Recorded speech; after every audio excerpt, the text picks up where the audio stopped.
우리 함께 하나님의 말씀을 보겠습니다. 누가복음 8장 40절에서 56절까지 말씀입니다. 오늘 저와 여러분 함께 묵상할 말씀은 누가복음 8장 40절에서 56절입니다. 함께 읽겠습니다. 예수께서 돌아오시니 무리가 그를 환영하였다. 그들은 모두 예수를 기다리고 있었던 것이다. 그때 야이로라고는 사람이 있었다. 이 사람은 회당장이었다. 그가 예수의 발 앞에 엎드려서 자기 집으로 가시자고 간청하였다. 그에게 12살쯤 된 외동딸이 있는데 그 딸이 죽어가고 있었기 때문이다. 예수께서 야이로의 집으로 가시는데 무리가 예수를 밀어댔다. 무리 가운데 12해 동안 혈루증으로 앓는 여자가 있었는데 의사에게 재산을 모두 다 탕진했지만 아무도 이 여자를 고쳐주지 못했다. 이 여자가 뒤에서 다가와서는 예수의 옷술에 손을 대니 곧 출혈이 그쳤다. 예수께서 물으셨다. 내게 손을 댄 사람이 누구냐? 사람들이 모두 부인하는데 베드로가 말하였다. 선생님, 무리가 선생님을 에워싸서 밀치고 있습니다. 그러자 예수께서 말씀하셨다. 누군가가 내게 손을 댔다. 나는 내게서 능력이 빠져 나간 것을 알고 있다. 그 여자는 더 이상 숨길 수 없음을 알고서 떨면서 나와서 예수께 엎드려서 그에게 손을 댄 이유와 또 곧 낫게 된 경위를 모든 백성 앞에 알렸다. 그러자 예수께서 그 여자에게 말씀하셨다. 딸아, 내 믿음이 너를 구원하였다. 평안히 가거라. 예수께서 아직 말씀을 계속하시는데 회당장의 집에서 사람이 와서 말하였다. 따님이 죽었습니다. 선생님을 더 괴롭히지 마십시오. 예수께서 들으시고 나서 회당장에게 말씀하셨다. 두려워하지 말고 믿기만 하여라. 딸이 나을 것이다. 그리고 그 집에 이르러서 베드로와 요한과 야고보와 그 아이의 부모밖에는 아무도 함께 들어가는 것을 허락하지 않으셨다. 사람들은 모두 울며 그 아이에 대해 슬퍼하고 있었다. 예수께서 말씀하셨다. 울지 말아라. 아이가 죽은 것이 아니라 자고 있다. 그들은 아이가 죽었음을 알고 있으므로 예수를 비웃었다. 예수께서 아이의 손을 잡으시고 말씀하셨다. 아이야, 일어나라. 그러자 그 아이의 영이 돌아와서 아이가 곧 일어났다. 예수께서는 먹을 것을 아이에게 주라고 지시하셨다. 아이의 부모는 놀랐다. 예수께서 이 일을 아무에게도 말하지 말라고 그들에게 명하셨다. 아멘. 오늘도 주신 하나님의 말씀의 은혜와 능력을 우리 마음속에 새기고 그 말씀의 능력 안에 살아가는 하루가 되시길 축복합니다. 오늘 본문의 말씀에 보면 한 소녀, 지금 막 삶이 시작되는 소녀입니다. 12살의 소녀죠. 근데 그 소녀가 죽을 위기에 처해 있습니다. 그리고 한 여인은 삶을 벗어나고 싶을 정도로 오랜 기간 동안 병에 시달리고 있습니다. 12살의 소녀와 12년 동안 고통당하는 이 여인이 시간과 공간의 교차점에서 만나게 됩니다. 그 교차점에 예수님이 있습니다. 예수님께서 야이로라는 사람을 만나시죠. 야이로가 예수님을 찾아옵니다. 아주 절박하게 쫓아와서 예수의 발 앞에 엎드리죠. 자기 집으로 가자고 간청합니다. 이유가 무엇입니까? 집에 있는 사랑하는 외동딸이 죽어가고 있는 겁니다. 아버지의 절박함을 볼 수 있습니다. 그럼 회당장입니다. 회당장은 그 마을마다 있는 회당을 주관하는 자입니다. 경건한 사람이고 재력이 있고 명망이 있는 사람입니다. 그러나 모든 체면을 벗어던지고 딸을 살리기 위해서 예수님에게 쫓아와서 무릎을 꿇고 엎드리고 간청하는 거예요. 자기 집으로 가자고. 딸을 살리기 위해서 무엇인들 못하겠습니까? 근데 마태복음 9장에 보면 같은 병행 구절인데요. 자기 집에 가서 그 아이에게 손을 얹어 주십시오. 그러면 그 딸이 낫겠습니다. 라고 얘기합니다. 여러분 누가복음에는요 예수님의 사랑의 접촉을 계속 이야기하고 있습니다. 예수님이 손을 대시면 이 딸이 나을 겁니다. 그래서 예수님께서는 야이로의 집으로 갑니다. 근데 그 시간과 공간의 교차점에 한 여인이 등장하죠. 12년 동안 혈루증, 하혈을 하는데 멈추지가 않습니다. 이 여인이 예수님을 만나기 위해 옵니다. 피를 흘린다는 것은요 부정하다는 겁니다. 율법에 의하면 이 여인은 부정한 여인입니다. 사람들이 있는 곳에 오지 못하고 누구를 접촉하면 안 됩니다. 근데 이 여인이 예수님에게 와서 예수님의 옷술에 손을 댑니다. 이것도 접촉이에요. 예수님을 만지면, 아니 예수님의 옷자락이라도 만지면 내가 나을 것이다 라는 간절함을 가지고 용기를 내는 겁니다. 사람들, 그 많은 무리들 틈을 비집고 나와서 두렵고 떨리는 마음으로 예수님의 옷을 만지는 거예요. 근데 그 여인이 자신의 병을 고치기 위해서 많은 의사를 찾아다니고 오늘 말씀에 보면 재산을 모두 다 탕진했다라고 얘기하고 있어요. 얼마나 많은 노력을 기울였는지 보게 됩니다. 여러분 굳이 누가가 이 여인에 대해서 이야기할 때에 의사에게 자신의 재산을 다 탕진했다라는 표현을 쓴 이유가 뭘까요? 아마도 이 여인이 재산이 많았던 것 같아요. 재산도 별로 없는데 탕진했다라고 쓰지 않을 것 같아요. 많은 재산이 있는데 자신의 병을 낫기 위해서, 고치기 위해서 그 재산을 다 탕진했다는 겁니다. 회당당도 마찬가지고 이 여인도 마찬가지고 권력과 재력과 덕망과 자신의 노력으로 어쩔 수 없는 사람의, 인간의 한계에 절망할, 다다랐을 때에 절망할 수밖에 없습니다. 그러나 그 모든 노력으로도 안 되는 그 상황에서 예수님은 하신다라는 것을 오늘 본문의 말씀에서 보여주는 겁니다. 저와 여러분을 적용해 볼까요? 우리의 힘과 노력과 재산과 내가 가진 것으로 우리 인생을 다 살아갈 수가 없습니다. 많은 사람들이 그렇게 살고 있지만 어느 순간 그 모든 것에 한계에 직면하게 될 겁니다. 그때 우리가 어떻게 할까요? 절망 가운데 인생을 포기하겠습니까? 회당정처럼, 이 여인처럼 예수님께 나와야 됩니다. 여러분 절망적이다고, 절박하다고 예수님을 다 찾지는 않습니다. 절박할수록 사람들은 자기 방식을 찾아요. 세상의 방식을 찾습니다.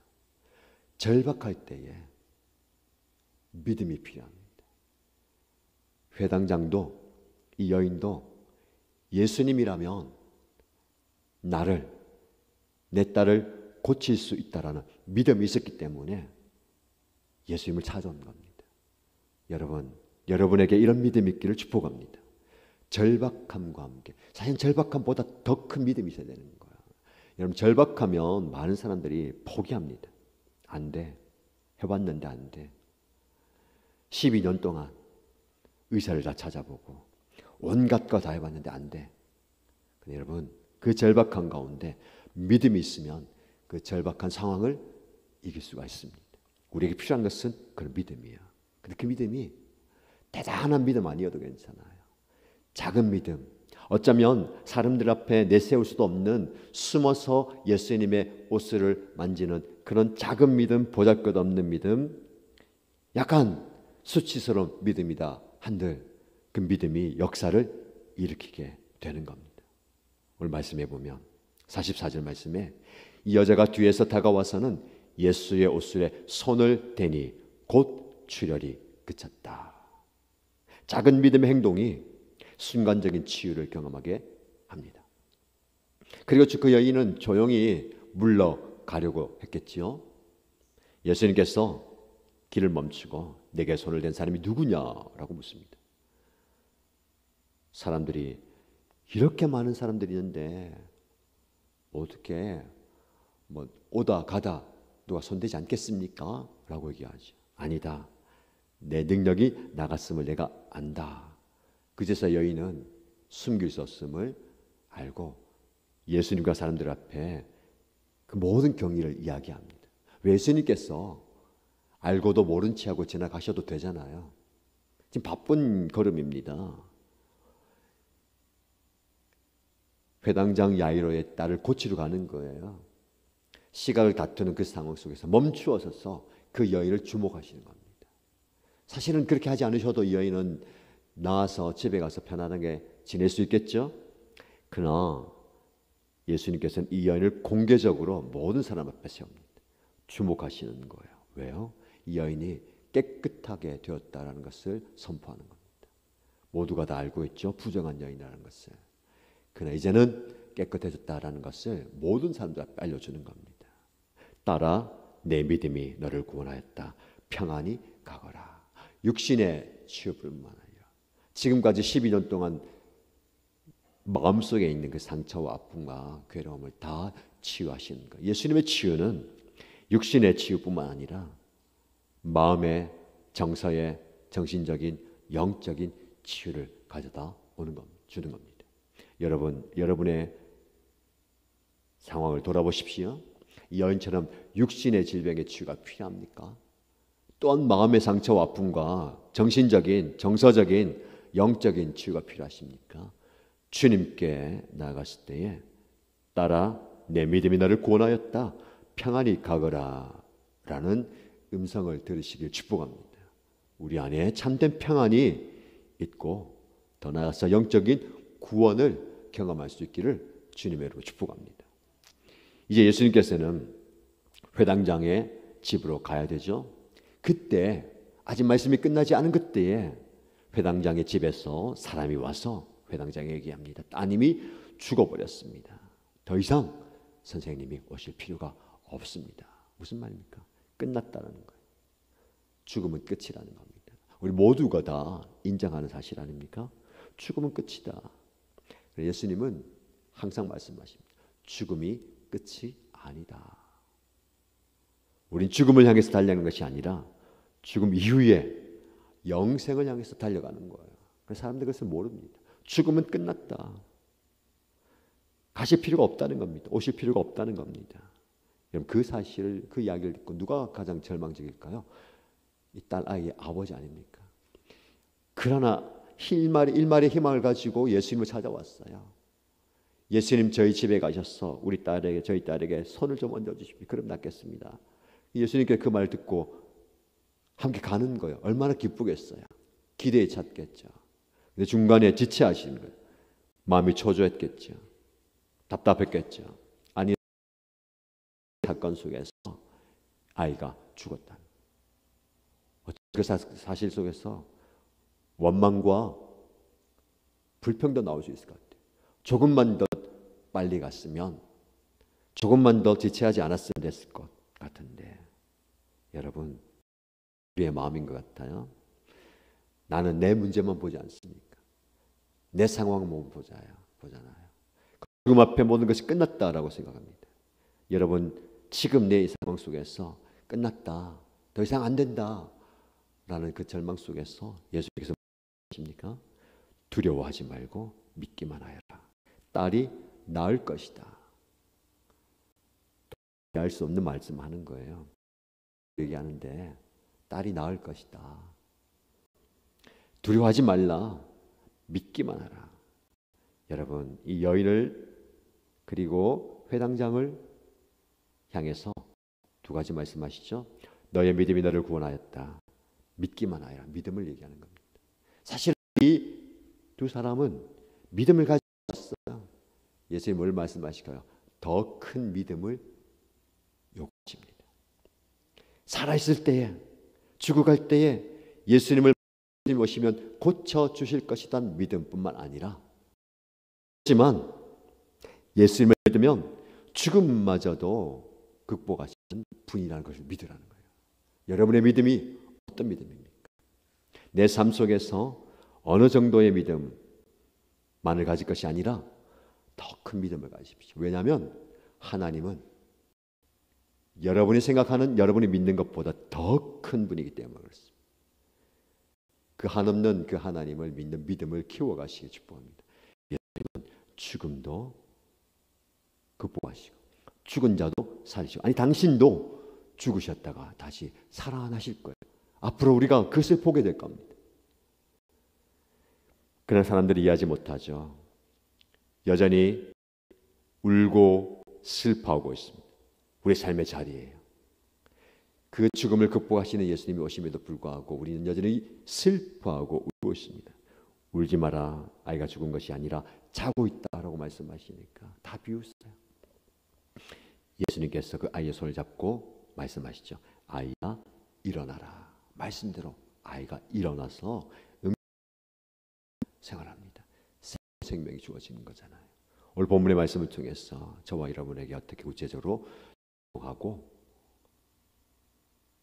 도전받을 수 있겠습니까? 여러분, 접촉을 통한 기적이 나타납니다. 사랑의 접촉이에요.